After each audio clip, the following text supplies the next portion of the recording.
Good evening, everyone. I'm David, and this is Amanda. Amanda. We're here again. We're here again. Where are we at? Job 17? Yep. Does anybody remember Job 16? Yep, what? It was last week, right? It's before 17. Yeah, y'all remember a whole lot. What?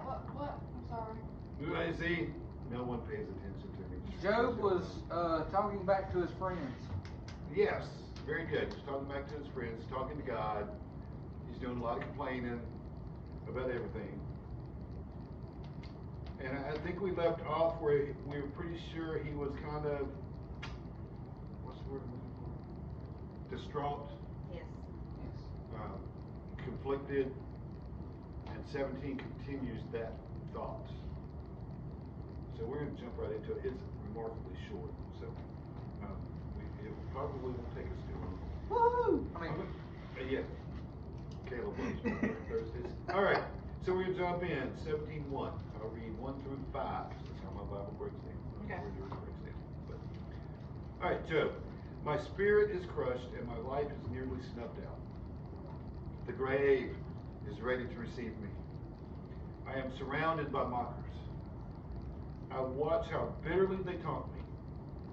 You must defend my innocence, O God, since no one else will stand up for me. You have closed their minds to understanding, but do not let them triumph. They betray their friends for their own advantage, so let their children faint with hunger.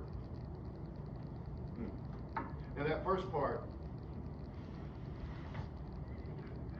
I had a relative, I won't say who it was, but they always had the pity party.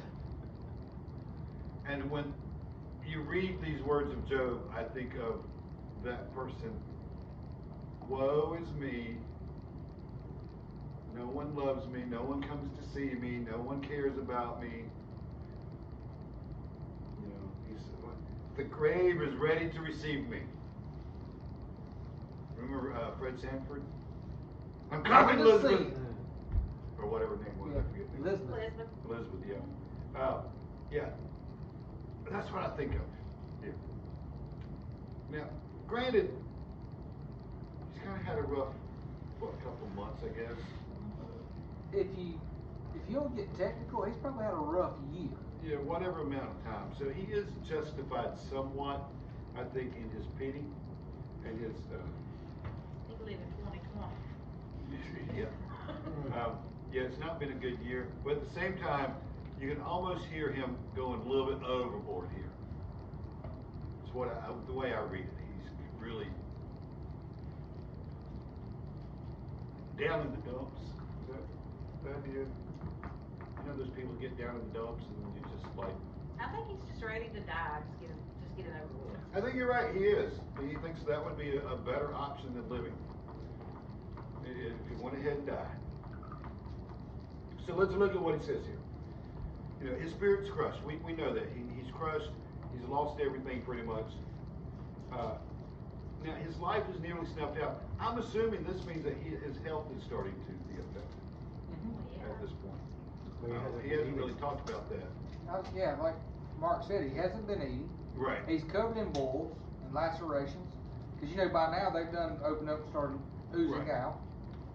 So Well, I think I don't think it says it in the Bible, but I even think that he might have leprosy.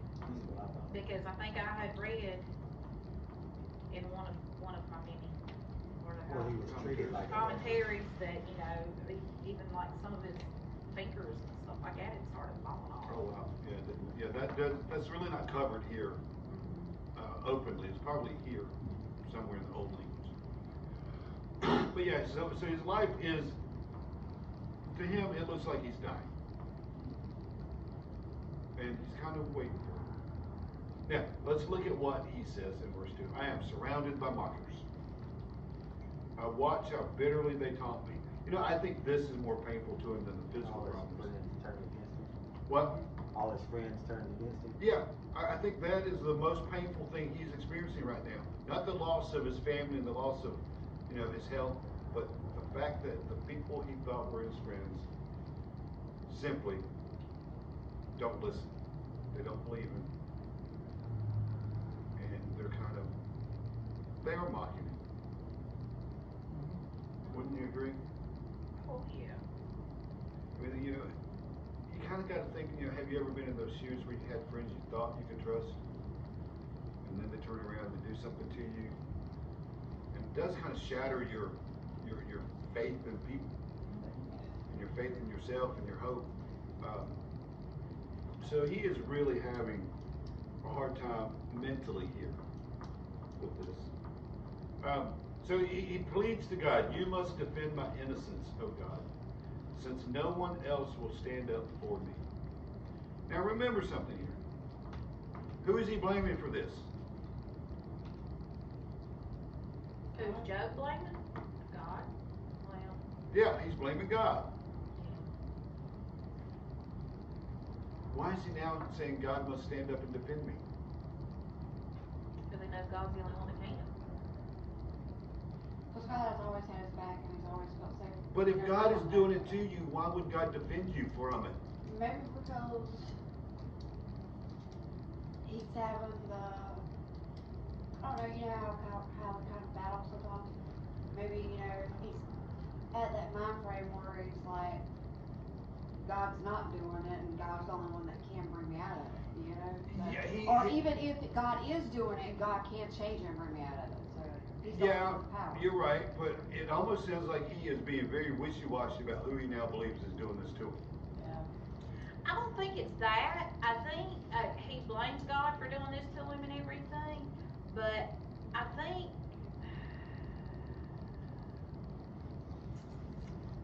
the word just escaped me. I think he's bargaining. I think he's trying to bargain with God now. Oh, okay, maybe. It doesn't read in my Bible as a bargain, though. Well, maybe not a bargain, but I get what you're saying. Maybe he's trying to bargain, say, okay, yeah, you've done this to me now, it's time for you to defend me because no one else will. He keeps claiming his innocence. But he's not confident about it. But he's because not. if he really truly deep down thought like he was innocent, Right. then he wouldn't be going back and forth. Yeah, he's going back and forth because he's blaming God for taking away everything and doing all this to him. He says this is God's doing. And then he wants God to defend his innocence. Well, remember, either he believes that he's being punished because of sin in his life, or he doesn't believe that. That was the prevailing thought of the day. Well, he didn't think he'd done anything wrong. Right, so he's very conflicted. Did they not have trials back then, or? Well, they did, but this is, a spiritual issue here, not a man issue, I guess you'd say. So, he's over here thinking, okay, I grew up believing you do sinful things, God punishes you. God's punishing me, I haven't done anything sinful. But yet I know God's punishing me. Well, I mean, I don't know, There's no church trials now, if that's what you get at. how people have trials and then they have their testimony because after Ah. going through the harsh time, then they got the testimony. Well, yeah, of, you know what I mean? do. Did they have it back then? I know when Jesus came, I know all about that he showed them and stuff, but. Yeah, there- I get what, that's a good question because there's no recorded testimonies of that sort in the Old Testament I can think of per se. But there are, like with the prophets, where they would, they had testimonies of what God was going to do and who God was, but can you think of any Well, I guess not because God, Old Testament testimonies? you weren't really forgiven, so once you done it. They really prophesied, they didn't really testify. Yeah. hang on. I'm Like trying- where they put somebody on trial? Not on trial, but where you It's had really trials like in your right life word. and you overcame them, Yeah. and you testified of the goodness of God. I mean, they did kind of like Abraham and Sarah when they had kids. They had Isaac, Jonah? Jonah, yeah. Moses. Noah? No way. I mean, I guess they're kind of there. Not so, they're more so in the New Testament, though. You're right. Yeah, there's much more prevalent there. I just find it ironic that he's asking the person who's judging him and condemning him to defend him. Maybe he's starting to realize God's doing it for a purpose other than punishment. It's possible. It's also possible he's beginning to realize God's not doing this. That too. That after his friends keep harping on this, God's doing this because you're evil, and he's claiming his innocence. I think somewhere back here in the back of his head, it's starting to dawn on him, this is not God, this is something else at play. Even if he can't put his finger on it yet, I think we're seeing that in these conflicting statements. Because imagine if you went to court and there's the prosecutor over here and I'm the defendant, and I look at the judge and says, the prosecutor needs to defend my innocence. Everyone in the courtroom would go, what? The prosecutor needs to defend your innocence, but yet the prosecutor is prosecuting you for a crime. It doesn't. It's not possible. So what he's doing here is not possible. He's blaming God and then pleading with God to prove his innocence. There's a problem. I don't know that he's blaming God. Oh, he's blamed God for 17 chapters now. He is blaming God for I this. think he's questioning God. No, he's blamed God. He's blamed God. He ain't got questioning God yet. He has blamed God from the beginning. This is God's work going on in his life, and he doesn't understand why. I think his friends have convinced him that. Well, you got to understand, Job. This was something Job would have believed anyway. This was the belief of the day. Yeah, because they believe you do good, you get rewards. You do bad, you get punished. But that's why he's mad at his friends, because he knows he didn't do anything bad that he can put his finger on.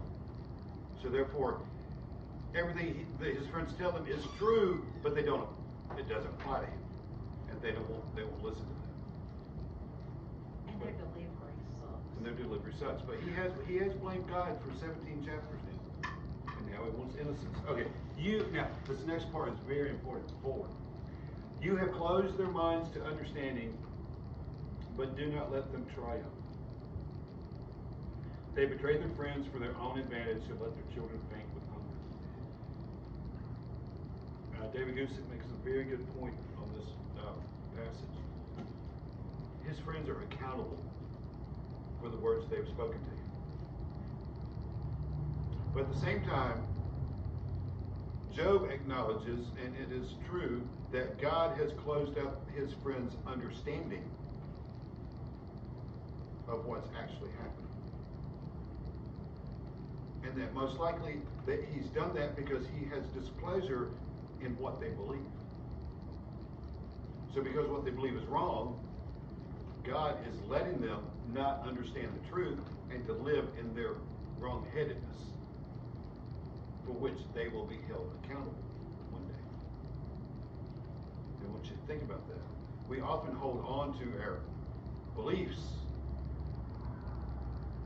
and God will let us hold on to those beliefs and not challenge them for the simple fact that he's displeased we had them to begin with. So you need to question your beliefs and determine, is this true? Because Job's friends could have done that.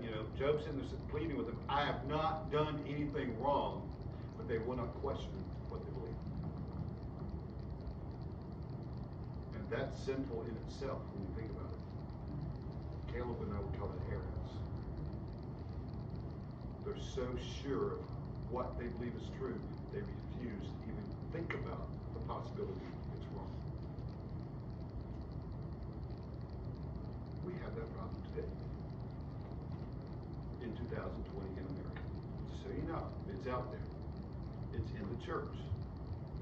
We should always be questioning what we believe to make sure it's accurate. Make sure it's what God wants us to believe. All right.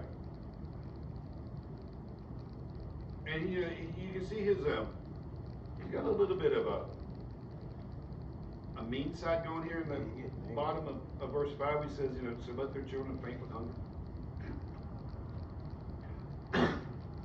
That's not a very nice thing to say. You know, yes, your friends have kind of made you mad, but now you're wishing ill on their children. Yeah, if anything, wish you all them. Yeah. Kids ain't nothing. Exactly. So, you know, he's got a little mean streak going on in here, and it's probably because of all that he's had to endure. And, you know, I was thinking, we all get that way sometimes. Well, you also gotta look too, they also believe that the sins of the father carry over on. to the son, to the children. Yes, they do. And he's tried to reason with them, his friends. Right. They're not listening, so he's basically. Now he's just frustrated and said, okay, off with all of you, including your children, go fall over with hunger. You know, it's almost a curse, That's what I was fixing to say first. you know, that he's doing here. And the Bible's clear that we need to be careful with cursing because we can make them, God, they will happen. So, anyway, Amanda, you want to pick up or read? Where you want me to stop? Wherever yours stop. Okay. Mine stops at 10. Okay. He has made me an object of scorn to the people. I have become a man people spit at. My eyes have grown dim from grief, and my whole body has become but a shadow. The upright are appalled at this, and the innocent are roused against the godless. Yet the righteous person will hold to his way, and the one whose hands are clean will grow stronger. But come back and try again, all of you. I will not find a wise man among you. Okay, again, he's blaming God. God has made a mockery of me. See, this is all God's fault. And God needs to defend me. Good luck with that one, Job. I don't know how that happens, how that works. Okay. So obviously, you know, they spit in my face, you know, he's humiliated. Is that the right word? You thinking of Amanda? Humiliated? Yeah, somebody spits at you, don't humiliate you. Yeah, I mean, that's what you Yeah. feel, humiliation of, Mhm. I mean, his life is a humiliation, that's why people are spitting at him. It's a mockery of what it was. Remember, Job was a pretty wealthy man. You know, he had it going on, a big family, everything's going good, he's got wealth, he's got privilege, he's got all this stuff people dream And not, of. well, I mean, and not just the fact of it being humiliating, I mean, for him to, I mean, he had the reputation of being good. Yes, And, a good, upright and- man. Right, and now he's going through all this and everything, so it's pretty much making him look like a liar. Well, not only did he do good for, it wasn't all about himself. Right. You know, he asked for forgiveness for his kids, what Right. his kids done, he was there for his friends, and, you know what I mean, so, yeah. He is a good man. We would call him a good man. And you bring up a good point there, though. His reputation is of being upright, godly, good man. Because of the belief system of the time that you got punished for sinfulness, this punishment, even though it's unjustified, has made him a liar. It has And- tarnished his reputation. Yeah, I mean, and it makes it look like what he's doing is like terribly wrong because he's lost makes- Constant everything. punishment, Look. yeah. You know, it's not just, oh, God punished me by taking away my Yeah. livestock. He's took away everything. I mean, He honestly makes Jim and Tammy Faye Baker look like saints. yeah. And he does. Because that's how far he's fallen in the eyes of the people. And he didn't do nothing wrong. And he hasn't done anything wrong. He's being blamed for things that he didn't do. Now, remember something about who's blaming him for things he didn't do? Who is it, Amanda? Wait a minute, so what now? Who is blaming him for things he didn't do? Who's blaming him for Yep. things he didn't do? Huh? Eliphaz, Eliphaz? All of his friends are. All of us. Billy Dad. What do his friends represent? Community? What part of the community? The church. The church. These are the godly men. These are the godly people spitting in his face. They're making assumptions based upon their belief system. This is the church of the time doing this to him. Remember that. And how many pastors, not just, you know, like Tammy Faye and Jim Baker, but like, even though they were wrong in what they did, but how many times, like when Perry Noble, when he came out about being an Ted alcoholic, Haggard. yeah, who's that comedian we like? John Chris. Yeah. I mean, how quick were we to throw stones at them?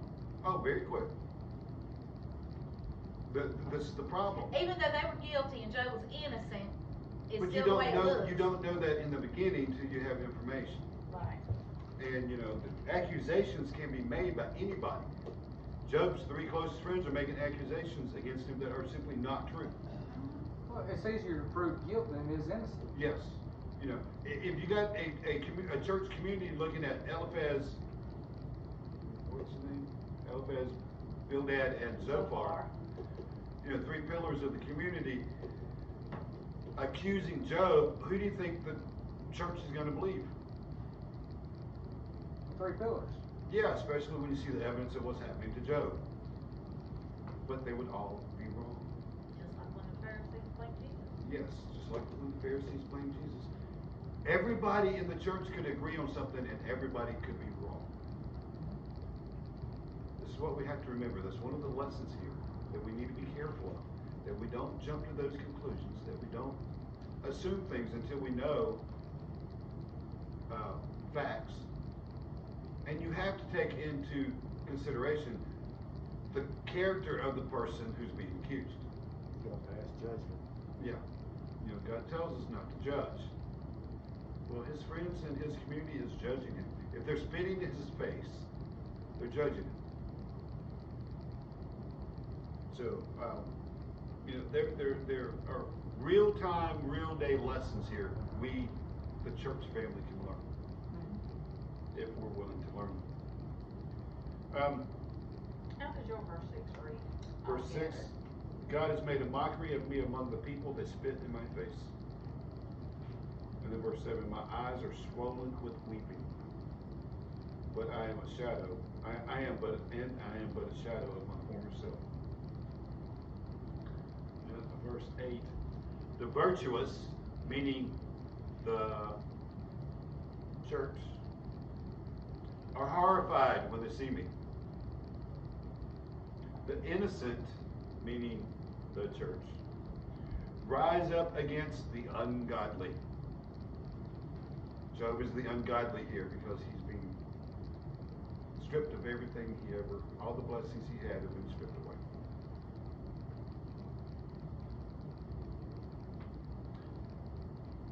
This is a commentary on God's own church, inspired by God himself. You have to remember that.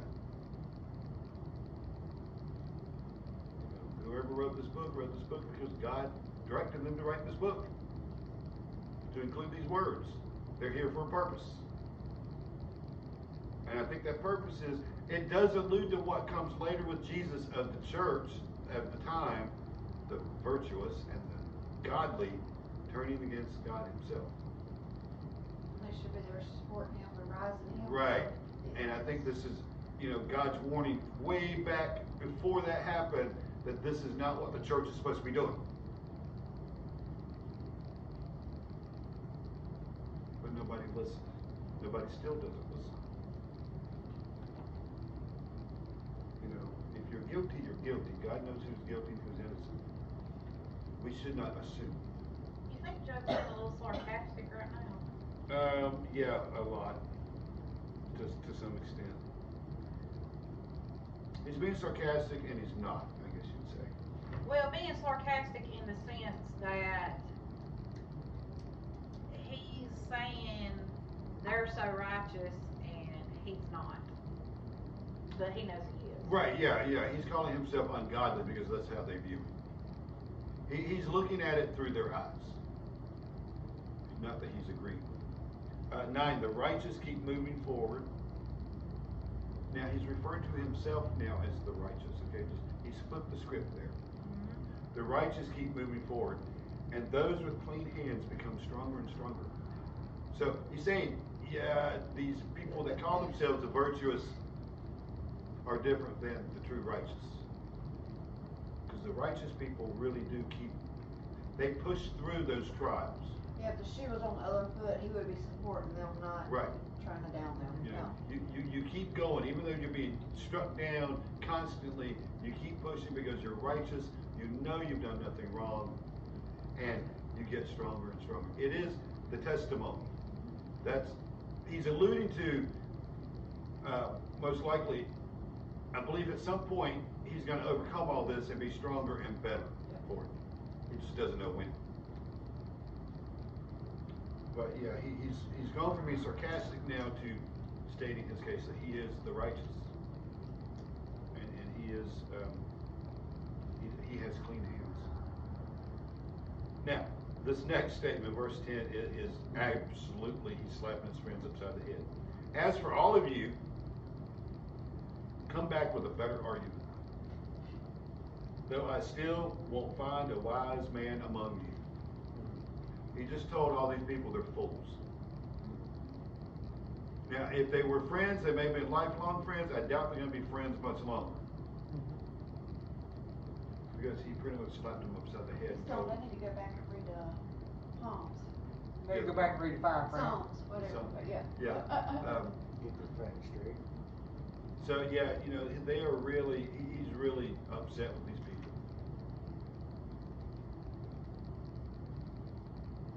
And most likely he's probably upset with the community around him as well. Even though we don't really deal with them, but you know, he kind of alludes to them spitting in his face and stuff. So, in other words, the gossip chain is running rampant Well, in Job's town. he probably feels that how his three friends are acting towards him is how everybody else will act towards him. And they probably are acting that way towards him. Yeah, we don't know that. Probably. Remember, well, we don't, but we have to remember he has a wife here somewhere that we don't see much of. So, She may have bounced like a rubber ball. she may have, or she may be she may be supportive, or she may not be supportive. We don't know. God's just struck her down. She has just disappeared from the story. She might be running around town talking bad about Job. Who knows? You know, she just kind of dropped out of the picture. Well, she told him to curse God and die, so God probably smited her. Yeah, maybe. God hasn't told me he smited her yet, so I don't know. Maybe when we get to the end, we'll find out what happened to her. Told you I haven't read ahead. It's been a long time since I read the book. All right. Got anything on that section you want to talk about? Nope. Yeah, make me do all the talking tonight, huh? I'm talking. Oh, okay. All right. My days are over. My hopes have disappeared. My heart's desires are broken. These men say that night is day. They claim that the darkness is light. What if I go to the grave and make my bed in darkness? What if I call the grave my father and the maggot my mother or my sister? Where then is my hope? Can anyone find it? No, my hope will go down with me to the grave. We will rest together in the dust. Doesn't sound too pleasant. Yeah, it really doesn't, does it? He's not having a party anytime soon, is he? No. No. It's like he's gave up. Dang if I do and dang if I You don't. know, that's the attitude I felt here, that he has just given up. That he can't win, because he can't seem to win with God, he can't win with his friends. And I think he's just tired. Have you ever got to that point where you're just tired of fighting? You're just done? Caleb says, yeah, what happened when you gave up? When you quit fighting? It's usually when God really steps in. It usually is. Yep. When we quit fighting is usually when God steps up. And that's because we have to look up. We have nowhere else to go. Yeah. This attitude here really represents a humbleness he's beginning to experience. Because you remember, what was last chapter? I think he said that if the shoes had been reversed, he could have been like his friends. So he's telling us that he could be arrogant and self-righteous and privileged and, you know. I don't think he said that. Yeah, he did. Either last chapter or a couple of chapters back, I forget now. So he knows that he is no better than his friends are, really, because of the lifestyle they lead, basically, I think is what it comes down to. He says that he could, but he wouldn't. He says he could, but he's admitting that he could, But he wouldn't. but he would, now he He would wouldn't. encourage him. Now he would, but before he probably would have been the same. So I don't know, because he was blameless. He was righteous, correct? yes, It says, if you were in my place, I could also talk like you. I could string words together against you and shake my head at you. Instead, I would encourage you with my mouth, and the consolation from my lips would bring relief. yeah. Well, he is, when you read it in the language, the Hebrew, he is basically admitting, I would be like you are right now to me. But because of what I know and experience, I wouldn't do that now. He has had a change of heart to an extent. You know, he is blameless and upright, but not perfect. Yeah. You got to remember that. Now we're seeing him kind of humbled. He's broken. He's very broken here in this last section. If you read this as anything other than brokenness, then you don't understand brokenness. I mean, let's look at what he says. As for all of you, my days are over. My hopes have disappeared. My heart's desires are broken. You know, in 2020, if you were to say that to certain people, that would be a suicide threat. Mm-hmm. You would be put on suicide watch. Because that's how deeply broken he is. That's how much he's given up.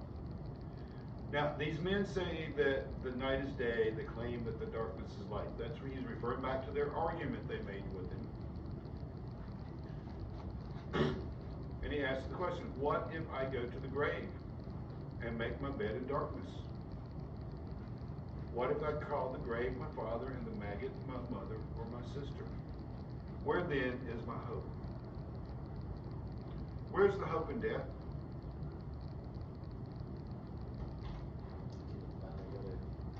So what? God. Finally meet God. Okay. There's hope in meeting God. His despair will be over. There's hope that his despair will be over. There's never hope for death. So what? So there's never hope for death. There's never hope. I'd say in death. Yeah. I agree with Melissa. I don't think there's hope in death. Now, the reason I say that, because I'm looking at it from his perspective, we're not sure that he believes in the afterlife. You know, the afterlife, the resurrection, this, what we determined this was 1400 years before Christ. Not really a big idea in Jewish culture at that point. So, for him, death literally means the grave. You go to darkness. You cease to be. Where is hope in that? So they didn't believe in heaven and hell? They believed in not the way we do today. No, they didn't. Now, hell, you know, Sheol is a place, but it's like an underworld. Remember, at this point, Job isn't even really aware of Satan. Remember, he's not even, that concept hasn't even been really fleshed out yet. So the idea of Satan ruling hell, that's not a concept that is familiar to Job at all. That's our concept. That's why we have to be careful not to read our thoughts and beliefs into his. Because our thoughts would be completely foreign to him. So yeah, I mean, they understood Sheol because that's the grave. The grave was hell, for the most part, because you just went there and you ceased to be as darkness. Well, There's your no life light. is taken, so yeah. You know, you're blotted out. Now remember, there's a few chapters back he talked about maybe there was some day that God might come and call him forth, but it was just a brief mention of that. So there is kind of a a little bit of that thought that maybe some point in the future God will raise everybody up. But the idea of you dying and going to heaven does not exist for Job. No. Not really. Okay, let me ask you this. If Uh-huh. they don't acknowledge Satan, Yeah. then how do they explain what happened in the garden? Did they even know about the garden?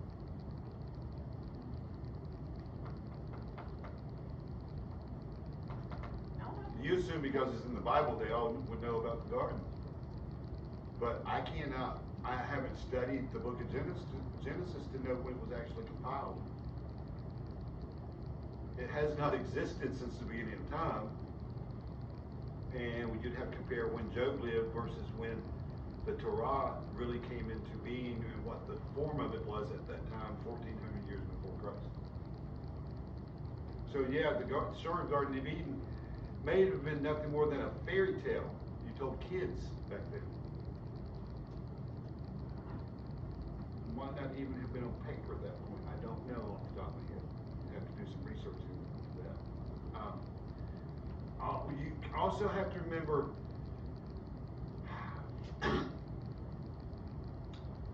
when you deal with the story of the Garden of Eden, it is the serpent who tempts Eve, not the devil.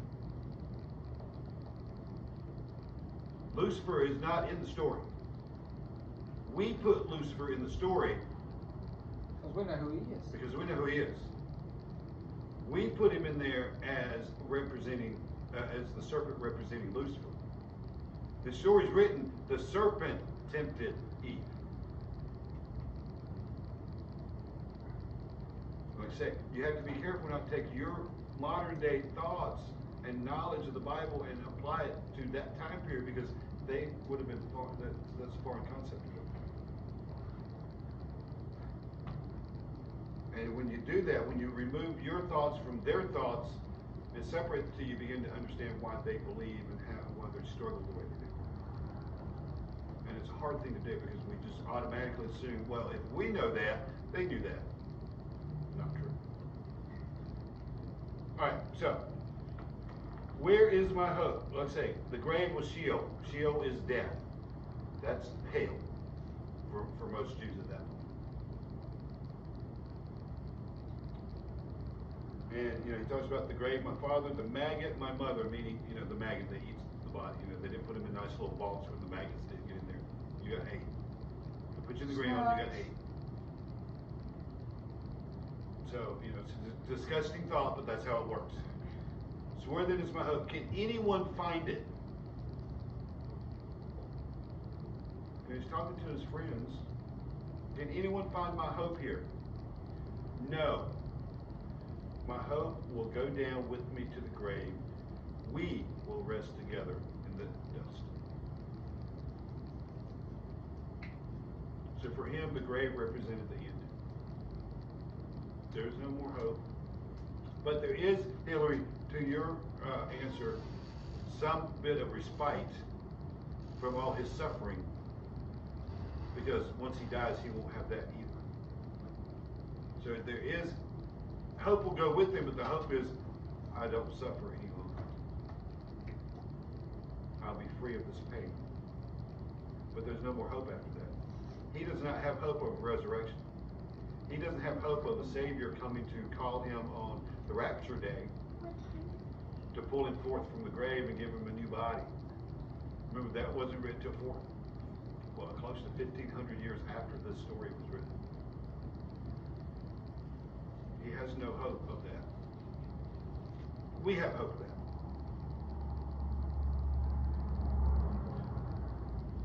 Think about that as you study your Old Testament, that these things have progressed over time, where God's added new meaning and new ideas into our belief system.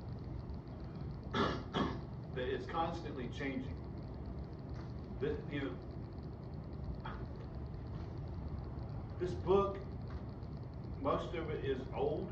The words are old, but they represent changes over time.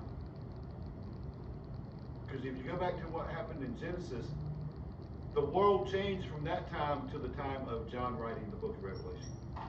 The belief system changed between that period of time. What they had hope in changed. Their idea of hell changed, heaven changed. It all changed over time. I find it ironic that the Bible, the ideas of the Bible change over time. Many Christians in today's world won't change their ideas at all. We're so stuck in stuff that we're unwilling to question and look at it and think about it and see if, okay, am I believing something that was true 7,000 years ago, but then by the time 2,000 years ago, that idea had changed? I think some Christians might believe they're not supposed to think. Well, there are a lot of Christians that do believe that. And I was like, well, shoot, why did God give us such a big cerebrum if that was the case? So we'd have bobbleheads when we walked around. No, we should always question things and you know, at least internally, and question what you believe and why you believe it, and go to the Bible and see this, you know, when did this belief system arise? Has it changed over time according to the Bible? You know, we have a lot of things going on in the country right now. You know, there's a lot of talk about slavery. Well, slavery is in the Bible, really old concept, but at the same time, even in the Bible, you see how it changed over time until we finally did away with it and made it unacceptable. You know, if this Bible had a third book, and we might call it, you know, between I don't know, pre-Revelation, then we'd probably see where the attitude of slavery changed to where it was no longer considered appropriate. Because it does show up. But there's also, by the time, if you look at slavery in the New Testament versus the Old Testament, it's totally different. Remember what Paul said about slaves: obey your masters. But he told masters, treat your slaves well. That's not an Old Testament concept at all. Old Testament concept was you're a piece of property and you're pretty much get abused. You know, these concepts change over time, even in God's Word. So, the Bible's fluid in a way. Some things, not everything. You kind of have to go in there and study and learn how it changed, and make sure you're not believing something from way back then that should no longer be believed today. And at the same time, don't disbelieve something you should be believing. Because I see that a lot too. People just discard something, well, that's an Old Testament idea and we don't need, well, it never changed, so you need to keep believing that one.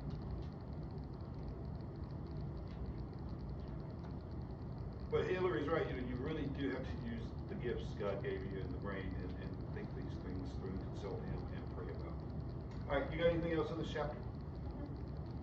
Told you she's being quiet tonight. She was busy today. She didn't stay much. I didn't either, unfortunately. We'll get back into it next week. Next week is Bildad. We get to hear from Billy Bob again. Should be interesting. All right, y'all have any questions out there? Thoughts? No, then we'll pray and we'll dismiss with you. Lord, we are thankful to be in your house, to be in your word again. We're thankful, Lord, that we can sit here and discuss these ideas and look deeply into it, Lord, and understand that there's little nuggets here that we need to remember. We need to remember not to be judgmental, not to assume things, to be as supportive as we can till we know facts, until you give us understanding of what the truth is. It's easy to believe somebody simply because we think they're holy or they're righteous, but that doesn't mean it's true. And if you don't open our hearts and our minds to your understanding, then we will very easily be deceived and believe something that's simply not true. Our pray, Lord, that your church would never be deceived, even though I know they will be. There are people being deceived today. We just pray, Lord, that you would open our eyes, open our wisdom, allow us to know, truly know, what you want us to know. To see what you want us to see. Give us that insight that only comes from knowing you, from looking at things through your eyes, and not our own human eyes, because our eyes fail us all the time. We can't really see any truth. We only see the truth we want to see. But you, God, you're able to look through all the clutter, all the chaos, all the murk and mud, and you're able to look at it and know what is real and what's not. That's why we have to trust you. That's why we cannot trust ourselves. Only you, only your word, and only your wisdom.